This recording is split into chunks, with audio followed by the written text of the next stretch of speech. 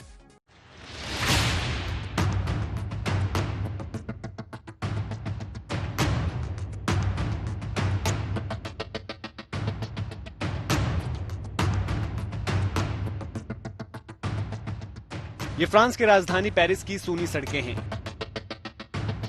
जिन सड़कों पर शाम ढलते ही रौनक बढ़ जाया करती थी। पेरिस की उन्हीं सड़कों पर इन दिनों सन्नाटा पसरा है। ओपेरा स्क्वायर और दूसरे टूरिस्ट स्पॉट जगमग लाइटों से जरूर रोशन हैं, लेकिन उनकी खूबसूरती निहारने वाला कोई नहीं है। और ये सब इसलिए हुआ है ताकि पेरिस समेत पूरे फ्रांस को कोरोना वायरस की तीसरी लहर से बचाया जा सके। दरअसल फ्रांस सरकार कोरोना के खतरे को लेकर कोई चूक नहीं करना चाहती है, इसीलिए देश में मंगलवार से ही रात का कर्फ्यू लागू कर दिया है, जो रात 8 बजे से सुबह 6 बजे तक जारी रहेगा। लोगों से घरों में रहने की अपील की गई है। अब नए नियम के तहत केवल सीमित समय में ही लोग खरीदारी कर सकते हैं या वॉक और जरूरी कामों के लिए बाहर निकल सकते हैं। इतना ही नहीं, कर्फ्यू तोड़ने वालों पर करीब $164 यानी करीब 12,000 रुपए का जुर्माना भी लगाया जा सकता है। अधिकारियों ने साफ कर दिया है कि नए नियमों को सख्ती से लागू किया जाएगा।